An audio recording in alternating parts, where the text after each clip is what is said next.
I was hired for $500 million to seduce a billionaire's son, not because I am a supermodel, but because his parents needed a professional pick-me girl to defeat the manipulative witch he was obsessed with. To understand why I accepted this chaotic mission, you have to look at the target. But Liam Stone, New York's golden boy, was throwing his life away chasing Chloe Shen, a broke campus beauty who rejected him daily while milking his family's connections. His parents realized their son had a thing for manipulative women, so they decided to fight fire with fire. They handed me a black card and a simple instruction: out-manipulate the manipulator. When I saw Chloe's file, I laughed. She wasn't just a random girl, she was my evil stepsister, the same amateur I had defeated years ago. My first day at their elite university was a battlefield. I leaked the rumor that I was Liam's fiancé and promptly walked into a bucket of ice water rigged by Chloe's fan club. The class laughed, and Chloe played the innocent victim, pretending to worry about me while her minions sneered. But they underestimated me. I didn't run away crying. I removed my mask with trembling fingers, revealed a delicate, tear-streaked face, and delivered a masterclass in victimhood. I choked out an apology, claiming I was powerless to refuse the arranged marriage and begging for friendship. The room flipped instantly. The boys who had just soaked me were now blushing and apologizing, and even Chloe's friends softened. Chloe, realizing she was losing control, snapped. She screamed my real name and lunged at me, slapping me across the face. I fell backward perfectly, straight into the arms of the man sprinting toward the commotion, Liam Stone. He caught me, his eyes pausing on my fragile face, while Chloe screamed accusations of seduction.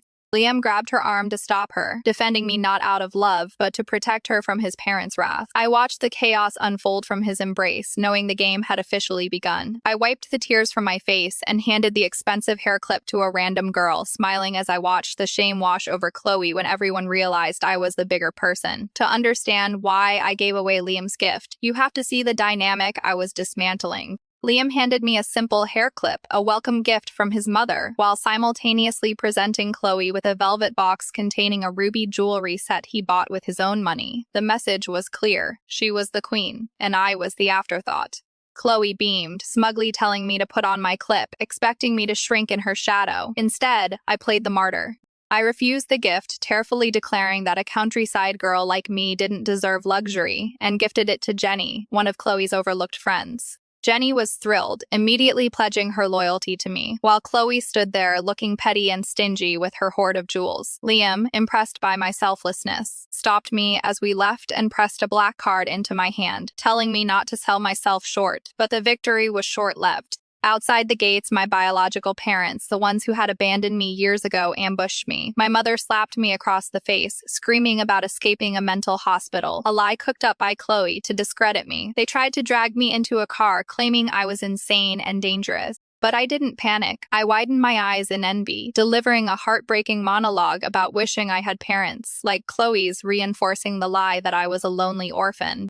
Liam stepped in, defending me with a backstory his father had fabricated, that I was the child of a fallen comrade. He shut them down, leaving Chloe fuming as her plan to expose me backfired spectacularly. My manipulative stepsister staged a fake kidnapping to frame me, ripping her own clothes and screaming for help. But when our shared love interest burst through the door, I threw myself onto a table of shattered glass, stealing her victimhood with a single bloody sacrifice. To understand my victory, you have to witness the trap Chloe set. Jealous that Liam was finally ignoring her for me, she lured me to a private restaurant and unleashed a group of thugs she had hired. Her plan was simple. When Liam arrived, she would be the crying victim, and I would be the untouched mastermind framed for trying to ruin her purity. I heard Liam's footsteps thundering down the hall. Chloe smirked, ready for her performance, but I knew how to play this game better.